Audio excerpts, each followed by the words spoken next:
Forcément, le PSG est presque en vacances maintenant, donc doit préparer l'avenir. Et les deux dossiers brûlants, c'est forcément l'avenir autour de Neymar et Messi. Concernant l'Argentin, du coup, il y aurait un intérêt en Arabie Saoudite, effectivement, qui grandirait encore et qui est présent depuis plusieurs mois. Donc le club de...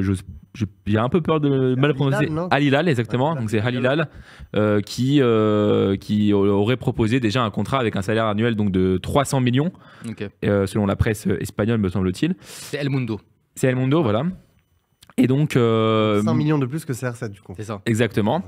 Et... Mais il y a le clan Messi. Le clan Messi... Le clan Messi est gourmand. Le clan Messi est gourmand et demanderait le double. Donc 600 millions, un salaire annuel de 600 millions. En fait, de ce que j'ai compris, c'est qu'il n'y a pas encore de modalité de contrat. Exactement, on ne connaît pas vraiment. Voilà. Ça pourrait être 600 millions sur 2 ans, par exemple. En plus, on connaît aussi tous les détails un peu particuliers qu'il y a eu avec Ronaldo, parce qu'il y a eu un contrat en fait de 10 ans qui s'étale avec on va dire des options un peu politiques de communication pour l'Arabie Saoudite. Et le détail qui est assez important concernant Messi, c'est que Messi a une sorte de partenariat, collaboration avec le tourisme saoudien depuis un petit moment. C'est pour ça en fait qu'il fait pas mal d'allers-retours en fait ces derniers mois.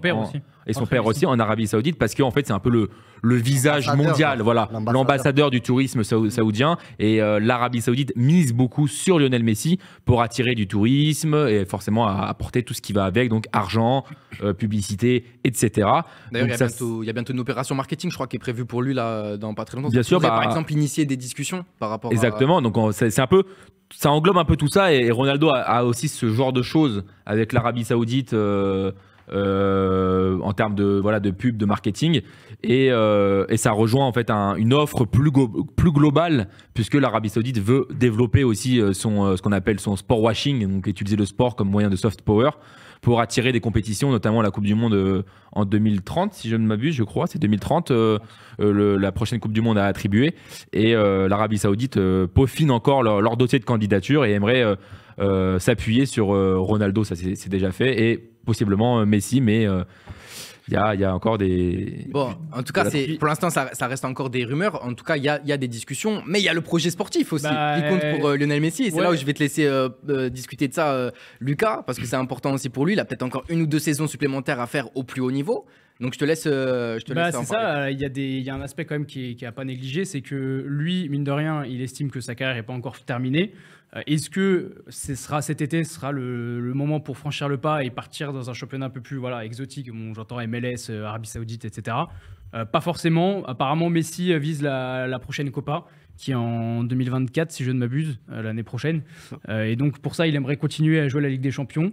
Aujourd'hui, factuellement, de ce qu'on sait, il n'y a que le PSG avec qui il discute, enfin en tout cas avec qui il a une proposition, ou en tout cas le plus de chances d'avoir une proposition sur la table, c'est le PSG. Donc il est quand même fort probable qu'il reste au PSG.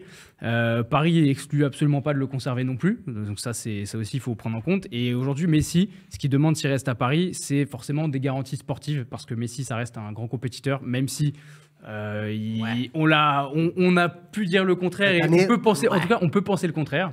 Mais au final, en interne, ce qui se dit, c'est que lui, il aimerait savoir, en tout cas, avant de rester à Paris, avoir des garanties sur le projet sportif, sur qui Paris peut ramener au mercato. Il fait une Mbappé, quoi. C'est un peu ça, mais bon, c'est en même temps, j'ai envie de dire, c'est un peu les grands joueurs à chaque fois. Ils veulent j'ai l'impression qu'il y a un peu qu'à Paris où les joueurs sont un petit peu au-dessus de l'institution comme ça, où ils décident de. Les discours, on attend, je veux des garanties sportives et voir qui y a au mercato. J'ai l'impression que c'est beaucoup. Au Real, c'est ça dans tout le football. Au Real, ça fait la même chose. Mais vraiment pas sûr. Le nombre de fois où CR7 a utilisé le Real pour une prolongation de contrat et tout, il l'a fait plusieurs fois. Pour négocier son contrat. En fait, c'est ça dans tous les clubs, à n'importe quel niveau. Tout le monde parle du projet sportif, mais c'est juste que là, c'est parce que c'est le PSG que c'est médiatisé. Par contre, moi, je pense que si Messi prolonge d'1 an, moi, personnellement, je m'en fiche, mais les supporters parisiens, les pro-parisiens, ils vont péter la tête parce en tout cas, de ce qui se passe à l'heure actuelle, personne ne va entendre parler d'une prolongation de Lionel Messi parce qu'ils ont capté que le mec est juste là pour prendre ses pesos. Et... Ça, en fait, ça dépend quel Messi. Si tu as le Messi il y a 6 mois, oui, mais tous les jours. Mais si tu as le Messi depuis la Coupe du Monde, si le PSG n'a pas compris encore que Messi ne viendra pas se mouiller le maillot pour le PSG, vous avez du mal à comprendre les gens. C'est-à-dire en fait que c'est juste, pour moi, décaler un problème. Si l'année prochaine, le PSG repart avec Neymar, Mbappé, Messi, en fait, tu redécales encore le problème. On sait très bien qu'au bout d'un moment... la finalité de tout ça, c'est qu'il faut une équipe autour de Mbappé et une équipe intelligente. Mais sauf que mais je pense surtout que, pardon, dernier truc, après je te laisse la parole, frérot. Surtout que s'il garde Neymar, Messi, Mbappé est capable de se tailler. Hein. Bah ouais, c'est ça le danger. C'est ça le danger. Bah, C'est ça le danger. Si. Moi, je pense surtout qu'en fait, le PSG, on parle de projet, et Valentin, il l'a très bien souligné. Si Messi il se questionne sur le projet parisien, je pense que la réponse, c'est de lui dire bah, on peut t'en parler, mais ça sera sans toi, en fait. Je pense qu'aujourd'hui, si le Paris Saint-Germain doit construire un projet d'avenir, c'est pas l'intérêt de lui en parler, mais c'est pas. Bah non, mais s'il demande. Là où Chaël va en venir, c'est que. C'est pas lui, en fait. Il questionne le projet parisien. Sauf que les questions, ils naissent en grande partie parce que ça marche pas devant, les trois. Donc s'il faut en choisir un des trois, moi, je sais lequel je garde. Tu vois. On parle d'un projet avec des joueurs tout fraîchement arrivés, des joueurs plutôt dans la force de l'âge, des jeunes joueurs ou autres. Mais là, Messi, en fait, comme a dit Valentin, tu vas reculer le problème. Tu vas avoir un joueur. On sait que ça va être plus compliqué pour lui en Ligue des Champions, dans certains matchs, etc. Physiquement, c'est plus le même joueur, il a plus la même capacité d'élimination, etc. Mais en fait, tu vas reculer le problème. L'année prochaine, tu vas arriver. On va avoir les mêmes débats si le PSG se fait éliminer en quart et que Messi n'est pas performant. Ça sert à quoi? Excusez-moi, j'ai une question à vous poser, mais j'ai l'impression, en tout cas, c'est mon avis personnel, mais au bout d'un moment, quand c'est que le PSG va aussi réussir à se faire respecter par rapport à ses joueurs? Parce que là, ils ont 4 mois pour préparer le mercato. Le problème, c'est qu'ils peuvent pas le préparer correctement, j'ai l'impression. Parce qu'en fait, à l'heure actuelle, tu as du Mbappé qui lâche des on verra dans la presse. Ça veut dire qu'il n'y a aucune garantie sur le fait qu'il reste. On est tous d'accord sur ça. Messi, qui devait annoncer sa décision juste après la Coupe du Monde, ça vient de ses propres mots. Il disait, en gros, on verra la Coupe du Monde et derrière, je donnerai ma décision. Il l'avait dit, hein, ça c'était il y a 4 mois. Là, derrière, il est en train de faire traîner. Il y a des discussions avec Al Hilal en Arabie Saoudite, mais il a aussi ses exigences pour rester à Paris. Donc en fait, comment tu veux construire un mercato autour de Mbappé en sachant que tu sais même pas s'il va partir? Pareil pour Messi, en sachant que Neymar c'est peut-être le premier qui veut le faire dégager, sauf que lui veut rester jusqu'à la fin de sa carrière, on l'a encore vu, et il a son contrat jusqu'en 2027 et il veut pas bouger. Ça c'est une info aussi qu'on peut vous donner. Donc comment tu veux qu'ils veulent préparer? Mais pire encore, Maël, attends, pire encore. Déjà, qui négocie? Campos? Je suis même pas sûr qu'il reste, hein, déjà.